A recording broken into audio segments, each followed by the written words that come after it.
Hello, it's good to see you again on this program, Life and Relationship Realities. If this is your first time of joining us, you're absolutely welcome. Make sure you subscribe, make sure you like and comment as we go ahead. And if you've been coming, and if this is not your first time, I want to say you're welcome again. So on Life and Relationship Realities today, what is happening?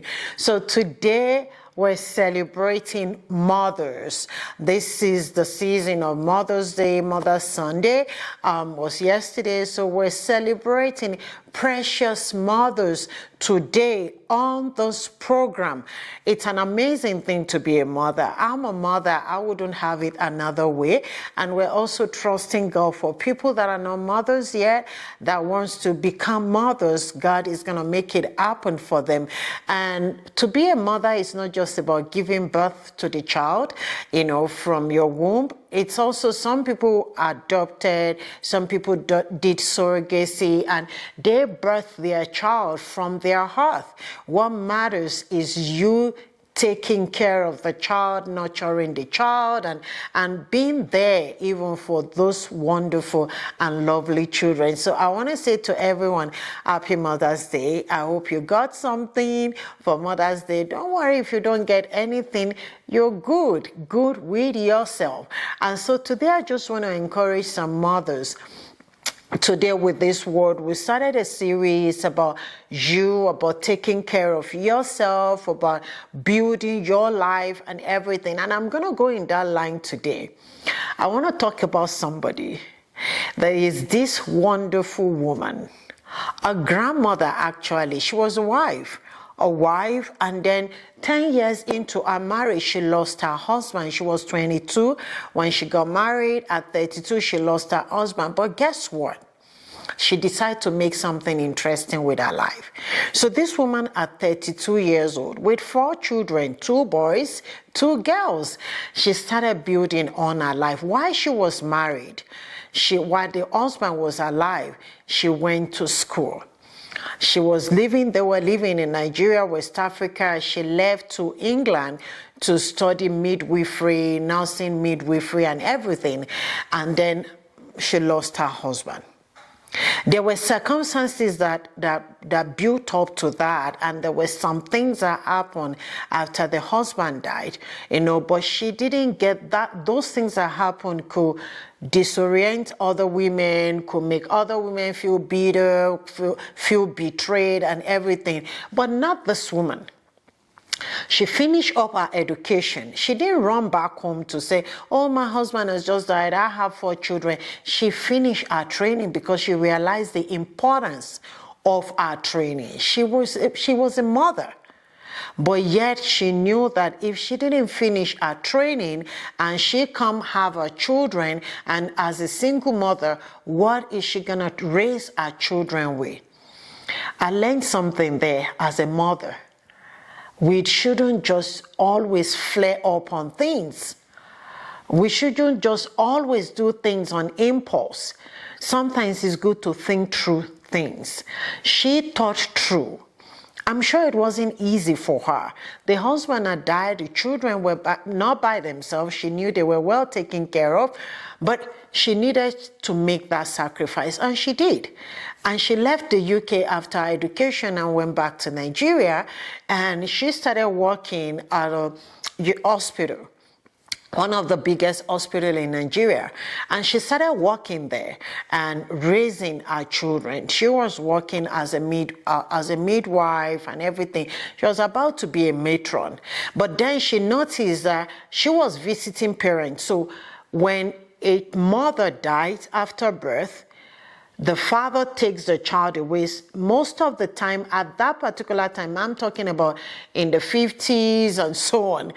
And at that particular time, sometimes the grandmother tried to breastfeed the baby.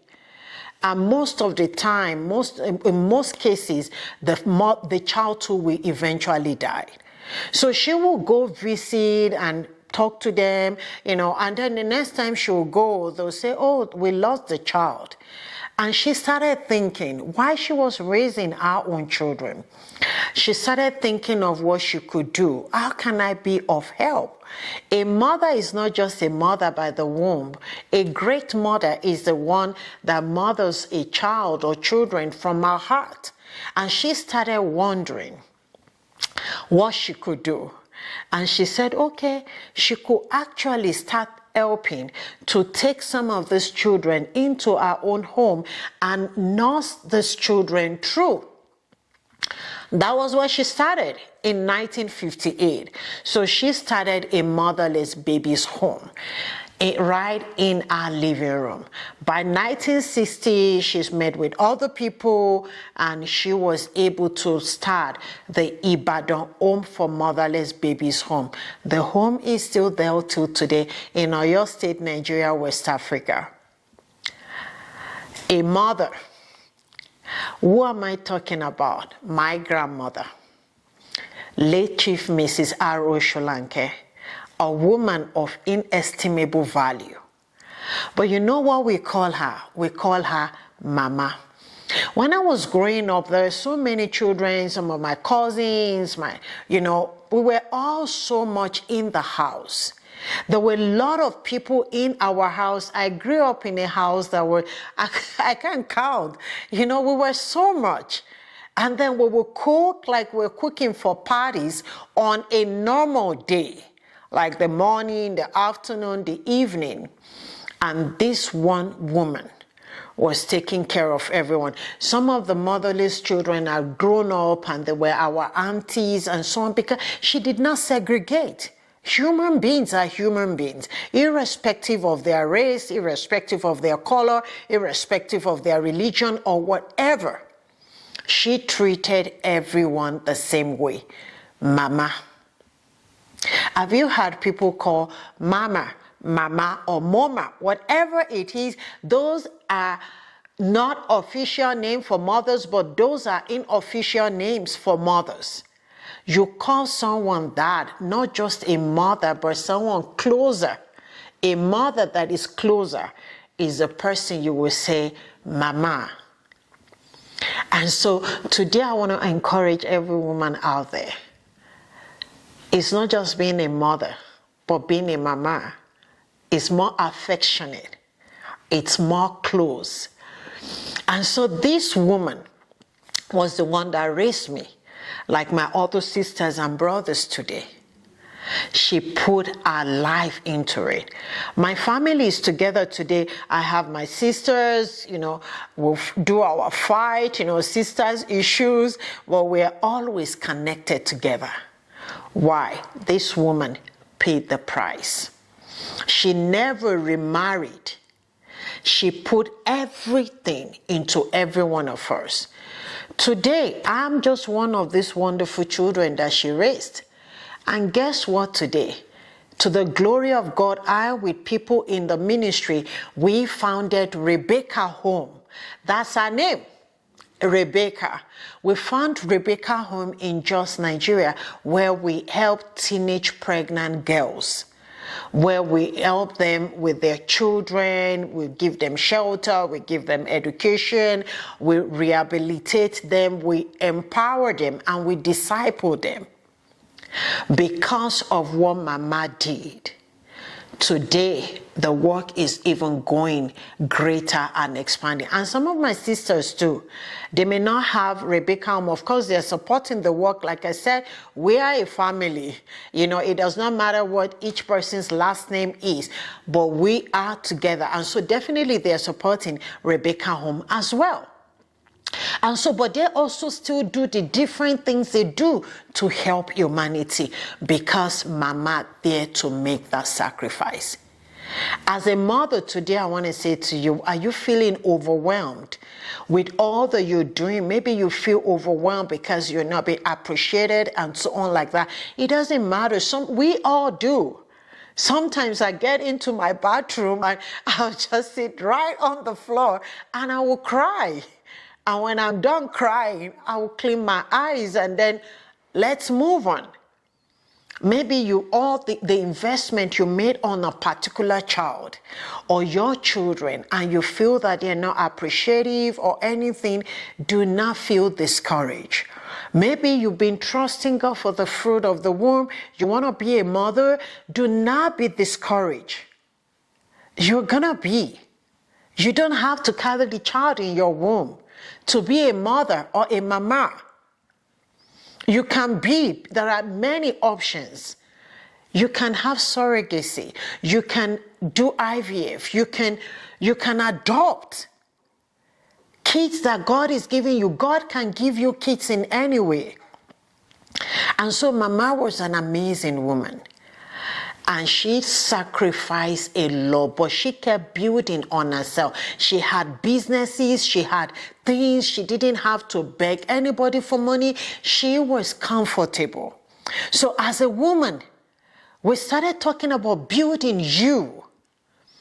Building you. My grandfather was a medical doctor. He had hospitals, private hospitals.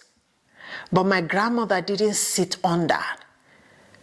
She wanted to build something for our life, and thank God that she did, because the moment my grandfather died, guess what? The first thing that people did, I'm not going to call name, they took those hospitals away. She had nothing except what she's built by herself, for herself, to become independent. Like I said, even if you're a housewife, you can still be independent and build on your life. I have another person that I have wonderful sister. I have sister here in Colorado and Tibuki, wonderful. I have my sister Fumi Adedibo. This woman, I've learned a lot from her. She had 2 daughters and a wonderful husband, Uncle Yomi, my very personal person. And I look at their kids, and I'm mentor. She's a mentor to me, because I'm like, wonderful kids. How come? She's very busy. She works in the bank. She's on the top the top of her career. Her husband is busy, but they are able to raise 2 godly daughters that are big right now, that are wonderful. This month we're having graduation of the first one graduating as a lawyer. Nobody should mess around with me, so, but she's able to do it. How is she able to do it? I studied her life. She's very prayerful, so definitely she prayed for her children. But every time she had with her children, she made it count. She's not a woman that will go drop her children in the morning, go pick her children from school. They went to good boarding school. And she kept eye on her children. And they are doing well. And all of my sisters too. My sisters and Tibuki, she's doing well, She has a son, a great son. My sister Antalayo in Lagos, she's doing wonderful. She had more than all of us, actually. She had 4, and they're wonderful. My sister in Houston, Antinike, she's doing well. With our wonderful son, he's married, he has children. So how were people able to do? Everybody can work at things. I know a woman, you're here, maybe you're doing 2 jobs, and you're saying, I'm a single parent. I'm so passionate about single parent. I'm a single parent. How do I do this? You can still build on your life. You can stop from giving excuses. Oh, this is why I'm not like that. Oh, this is why my kids are not doing well. Oh, this is why I'm not able to oversee my children. Oh, this is why I'm not. No, it's never too late to build. I have wonderful people. I have a grandma, that my kid's grandma, that I call, that is a mother to me, Miss Lynn. She's a wonderful woman. She's raised her children. Our grandchildren are doing well. Now great grandchildren. I have another woman that is a grandmother to my kids too, Miss Sharon. She's my wonderful friend. And they are doing well. I know that things are not perfect in life, but we cannot afford to give up. Every day, build on yourself. Read books that empower you. Read books that inspire you. Watch things that makes you happy. Don't let life leave you behind because you're a mother. Because you're a mother is not a negative thing. It's a positive thing. How do you do it? There are women president. There are women CEO. There are women at the top of their career. There are women that are doing great things. Women that are teachers, women that are nurses, women that are cleaners, women that, all across board. You can maintain your career and maintain your children. Sometimes you may need to get therapy for your children. Sometimes you may need to do by the way, what I was talking about great people. Yeah, my daughter is there, Patricia Odoma, an amazing mother also. She's also giving us 3 boys. I have 3 boys. She's giving 3 boys. I'm still teasing her that maybe the 4th one will be a girl. I have people. Pastor Favor Wonders, Mrs. Joshua, wonderful people around me. My wonderful friend, Pastor Rosemary, Mrs. Christie, wonderful people. Everybody have had their share of life. Everything is not perfect, but we're working on it daily. You can have a group. I have a live group that I go to every once in 2 weeks. We talk about things. We encourage one another. We share with one another. And then in the place where I live also, I have a prayer program, a meeting here with women. We have a community. Miss Lynn is leading us right now. We have a community. Community for people. Find a right community. Be the mother that God has made you. Be a mother like Sarah in the Bible. A mother like Rebecca. A mother like Deborah. She was a leader even as a mother. I pray that the Lord will be with you. I pray that the Lord will overflood your heart with joy and peace this season. I pray that in any way that you have missed your motherhood, that God will help you to retrace that step. And I pray that whatever help you need to be the right mother and to enjoy and have peace concerning your children and your life, the Lord will give it to you. But I want to say to you, whatever it is, you are special. You are wonderful. You are beautiful. You are precious in every way. And you are a great mom. Happy Mother's Day. See you next week on the same program, Life and Relationship Realities. If you are not a mother, send it to a mother that you love. God bless you. Bye-bye.